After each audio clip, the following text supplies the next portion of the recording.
بسم اللہ الرحمن الرحیم، السلام علیکم ورحمۃ اللہ وبرکاتہ۔ بسم اللہ کے بارے میں کچھ بات آ گئی ہے کہ بسم اللہ قرآن پاک کا جز ہے یا کہ نہیں۔ سورۃ الفاتحہ سے چونکہ قرآن پاک کی ابتدا ہو رہی ہے، لیکن کوئی بھی قرآنی صورت ہو اس کو شروع کرنے سے پہلے بسم اللہ الرحمن الرحیم پڑھا جاتا ہے۔ تو بسم اللہ الرحمن الرحیم جو ہے تمام صحابہ کرام کے مطابق اور تمام ائمہ اور مجتہدین کے مطابق یہ مستقل قرآن پاک کی آیت ہے۔ سورۃ النمل میں اس کا ذکر موجود ہے، انہ من سلیمان و انہ بسم اللہ الرحمن الرحیم۔ ویسے تو ہر نیک کام کرنے سے پہلے، کوئی بھی کام کرنے سے پہلے مسلمان بندہ مومن کو چاہیے کہ وہ بسم اللہ سے اپنے کام کا آغاز کرے، کھانا کھانے سے پہلے، کھانا بنانے سے پہلے، سواری پر بیٹھنے سے پہلے یا سفر پر جانے سے پہلے وغیرہ وغیرہ، گھر سے باہر نکلنے سے پہلے۔ تو اب یہ بسم اللہ کیا چیز ہے کہ اللہ تبارک و تعالیٰ نے مثال کے طور پر دنیا جہان میں جتنی چیزیں بنائی ہیں، مثال کے طور پر ایک لقمہ، ایک نوالہ لے لیں کھانے کا، کہ اس کی بنانے میں کہاں سے بارشیں برسیں، کون سے سورج، چاند، ستاروں، سیاروں کا نظام چلا، اور پھر بارش کے برسنے کے بعد زمین زرخیز ہوئی، زمین میں بیج بویا گیا، پھر اس میں سے کھیتی کاشت کی گئی، اور اس بیج میں سے پودے جو ہے نکلے، پھر ان پر پھل لگے، پھول لگے، اور اس سے فصلیں پیدا ہوئیں، اور پھر وہ آٹے کی پسائی ہوئی، اور اس طرح سے کر آگے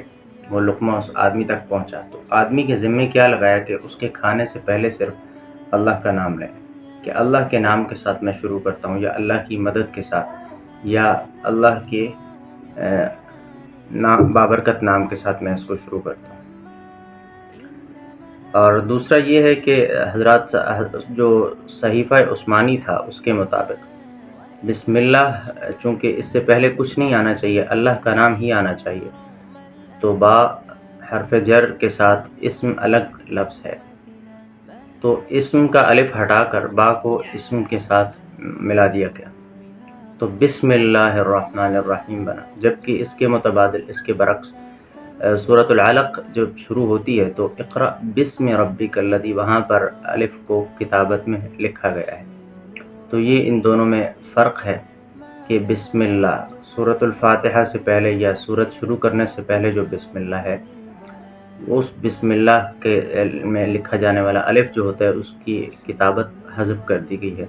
با کو اسم کا جز بنا دیا گیا۔ دوسری بات یہ کہ الرحمن الرحیم اللہ تعالیٰ کی دو صفات کا تذکرہ ہے،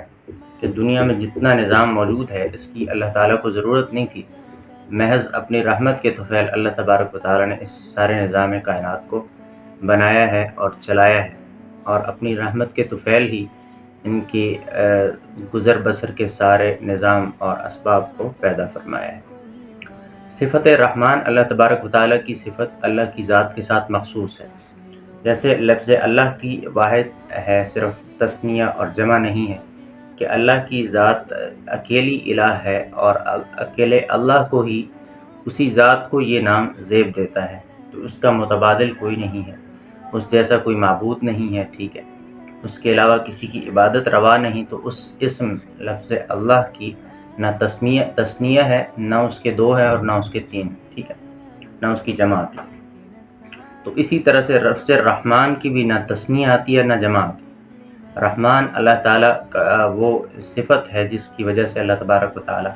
کافروں اور مسلمانوں تمام طرح کی مخلوقات کو رزق عطا فرماتے ہیں، ان پر اپنا فضل اور کرم فرماتے ہیں، ٹھیک ہے، اپنی ساری نعمتوں سے استفادہ کرنے کی ان کو کھلی چھوٹ دی ہے۔ جبکہ صفت رحیم اللہ تبارک و تعالیٰ کی قیامت کے دن صرف مسلمانوں کے ساتھ خاص ہے، جس کی وجہ سے اللہ تبارک و تعالیٰ مسلمانوں کو جنت میں داخل فرمائے گا۔ اور ویسے بھی صفت رحیم جو ہے وہ بندے اپنے نام میں استعمال کر سکتے ہیں۔ مثال کے طور پر اللہ تبارک و تعالیٰ نے نبی صلی اللہ علیہ وسلم کو علیکم بالمؤمنین رؤوف الرحیم کہہ کر جو ہے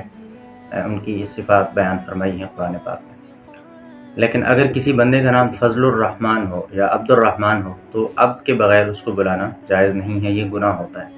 کہ صفت رحمان صرف اللہ تبارک و تعالیٰ کے لیے خاص ہے۔ تو رحیم، صفت رحیم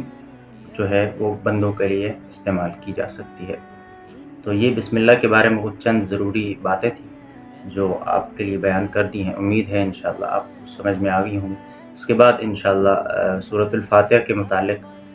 تفصیلی بات کریں گے انشاءاللہ۔ جزاکم اللہ۔